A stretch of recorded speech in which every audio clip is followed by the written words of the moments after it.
तो फिर से न्यू वीडियो में आपका स्वागत है।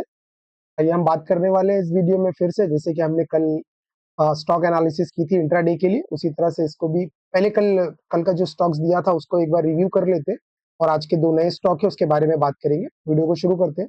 वीडियो को शुरू करने से पहले दोस्तों, इस वीडियो का डिस्क्लेमर है। कोई भी इन्फॉर्मेशन इस चैनल से दी जा रही है वो सिर्फ सिर्फ और सिर्फ एजुकेशनल पर्पज के लिए, कोई भी पर्सनल बाइंग या सेलिंग की रिकमेंडेशन नहीं है। अब निफ्टी 50 के एनालिसिस से स्टार्ट करते हैं। तो कल जैसे हमने बात की थी, ये वीकली लो है। तो अगर आप देखेंगे यहाँ पे, तो आज इसने फाइनली वीकली लो को सपोर्ट बना के हायर लो में वॉल्यूम भी बढ़ा दिया है। और अगर डिलीवरी रिपोर्ट को आप एनालाइज करेंगे तो डिलीवरी रिपोर्ट में डिलीवरी का ब्रेकआउट भी आ गया है। तो डिलीवरी का ब्रेकआउट आने का मतलब ये होता है कि पोजीशन बन रही है यहाँ पे। और अगर सपोर्ट लेने के बाद पोजीशन बन रही है तो चांसेस है कि ये जो लेग था इसका रिट्रेसमेंट स्टार्ट हो गया है। अभी इस लेग को हम मतलब फॉर्म नहीं कर सकते, क्योंकि क्लीन हायर लो बनेगा उसके बाद से ये हम इसको इस लेग को मार्क कर सकते हैं। तो यहाँ पे इंपॉर्टेंट देखना ये रहेगा कि अभी यहाँ पे इसका स्टिफ रेजिस्टेंस है, जैसे हमने आपको बताया था। यहाँ पे इसका एक स्टिफ रेजिस्टेंस बना हुआ है। तो रेजिस्टेंस को ये देखिए धीरे धीरे ना नीचे की तरफ में शिफ्ट करने की कोशिश कर रहा है।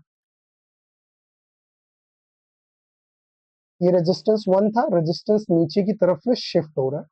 तो हम इसे सिर्फ रिट्रेसमेंट ही कंसीडर करेंगे दोस्तों। फिलहाल कल के बारे में बात करते हैं। तो कल हम इसमें लॉन्ग का ही व्यू रखेंगे। ये सिर्फ एजुकेशनल पर्पस के लिए इंफॉर्मेशन शेयर की जा रही है। में कल हम लॉन्ग का ही व्यू रखेंगे, जो डिलीवरी ब्रेकआउट जो चार्ट में एनालिसिस के हिसाब से है। तो लॉन्ग में अब कल के स्टॉक के बारे में एक बार बात कर लेते हैं। तो हमने इसको एनालाइज किया था लॉन्ग की तरफ में। एक्चुअल में ये कॉन्फर्मेशन नहीं मिली, क्योंकि इसकी ओपनिंग हम एक्सपेक्ट कर रहे थे इसके कहीं आसपास में। एक्चुअली हायर ही ओपन हो गया इसकी वजह से। तो आपने देखा निफ्टी भी हायर ओपन हुआ है। तो शॉर्ट हो रहा था मार्केट, उसमें अगर गैप अप होता है तो थोड़ा सा सस्टेन करना डिफिकल्ट होता है। इसकी वजह से देखिए आप देख भी पा रही है, सस्टेन नहीं कर पाया। ये लगातार पूरा दिन फॉल होते ही रहा। फिर एसएलटेक के बारे में बात हुई थी, तो उसने तो फाइनली इसने भी कोई कॉन्फर्मेशन नहीं दी। शॉर्टिंग का ही था, लेकिन ये ह्यूज गैप अप होने की वजह से लगातार शॉर्ट होना स्टार्ट हो गया। तो सारा जो है अपना जो ट्रेडिंग पोटेंशियल था वो एक्चुअली में इरेज हो गया, मर्ज हो गया। उसके वजह से इसमें भी ट्रेड नहीं मिल पाया। नेस्ले को देख पाते हैं। जैसे कि हमने नेस्ले में बात की थी, हम शॉर्ट की तरफ देख रहे हैं, लेकिन एक कंडीशन पे कि इसकी ओपनिंग जो है इस लाइन के नीचे होनी चाहिए थी। बट ये लाइन के ऊपर ओपनिंग हो गई, तो इसमें भी कंफर्मेशन नहीं मिला। तो इसके लिए आज के दिन पे नो ट्रेड रहा। अब बजाज फाइनेंस में तो हमारी पोजीशन ऑलरेडी रनिंग ही है और इसने फाइनली हायर हाई बनाने की कोशिश की है। तो इसमें हम एक्सपेक्ट कर रहे हैं कि एक 10 से 15 दिनों में 5 से 10% का प्रॉफिट हम एक्सपेक्ट कर रहे हैं। अब आइए कल के बारे में बात कर लेते हैं दोस्तों। तो यहाँ पे एक जेएसडब्ल्यू स्टॉक है, इसको हमने शॉर्ट के लिए एनालाइज किया हुआ है। ये इसका मंथली रेजिस्टेंस है। तो आप देखेंगे कि यहाँ से ये फॉल करता है वॉल्यूम के साथ। तो ये कंफर्म करता है कि ये रेजिस्टेंस है। ये 2 दिन से कॉन्फर्मेशन जो है वो मतलब ये कॉन्फर्मेशन थी, अब ये कंफर्म हो गया है कि ये रेजिस्टेंस है। बस सिर्फ एक ही कंडीशन रहेगी कि ओपनिंग इस कैंडल के किधर पे भी हो जावे, इस लाइन से ओपनिंग होने के बाद में हम यहाँ पे इसके रिट्रेसमेंट का वेट करेंगे। रिट्रेसमेंट का वेट करना दोस्तों बहुत ही जरूरी होता है, क्योंकि मार्केट जो अच्छा खासा वॉलेटाइल है। तो इसके लिए हम ब्रेकआउट में ट्रेड नहीं कर सकते। अब ब्रेकआउट में ट्रेड नहीं करने का क्या मतलब होता है? ब्रेकआउट में ट्रेड करने का एक ही मतलब होता है कि इसके हाई के ऊपर हम पोजीशन नहीं बनाते हैं और इसके लो से स्टॉक को शॉर्ट नहीं करते हैं। तो क्या करते हैं, स्टॉक यहाँ पे ओपन होता है, मान लीजिए। एक मिनट, रेज नहीं हो रहा है, मैं बता देता हूँ इसमें रेज नहीं। दोस्तों एक्सपीरियंस कर ले, नहीं तो समझ में नहीं आएगा।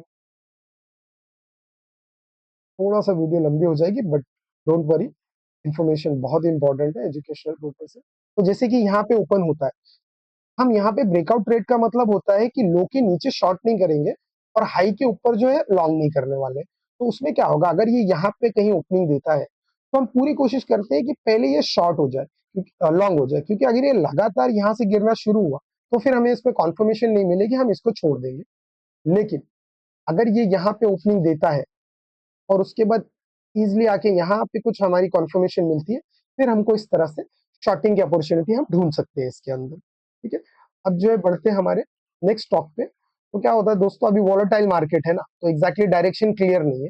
तो उसकी ना होने की वजह से हम दोनों तरफ में 2 स्टॉक निकाल के रखते हैं, जिसमें क्या बेस्ट हमारा जो प्रॉफिट पोटेंशियल बढ़ जाता है, दिन हमारा वेस्ट नहीं होगा।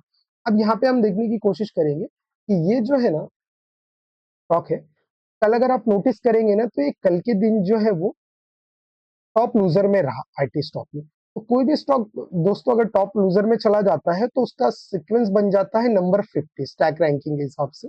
ये हमारी एक्चुअली स्टडी की लैंग्वेज है, तो आप जरूर चैनल को सब्सक्राइब कर लीजिए। हम स्लोली स्लोली यहाँ पे कोशिश कर रहे हैं कि जो भी हमारा एक्सपीरियंस है वो आपको वीडियो के थ्रू शेयर कर सके। तो 50 पे आ गया स्टॉक दोस्तों।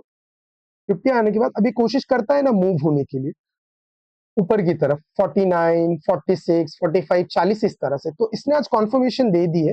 कॉन्फर्मेशन कैसे बनी? इसने लो से रिजेक्शन दे दिया, मतलब ये फाइनली अब इसमें सेलिंग रुक गई है। अब ये स्टॉक हायर हाई के फॉर्मेशन को ट्राई करने की कोशिश कर रहा है, उसी का फायदा हम कल उठाने वाले हैं। तो इसमें क्या होगा, जैसे कि हमने आपको अभी बताया कि ब्रेकआउट ट्रेड तो कर ही नहीं रहे, हम लॉन्ग कर नहीं रहे ना, तो ये बहुत अच्छी जगह पर है।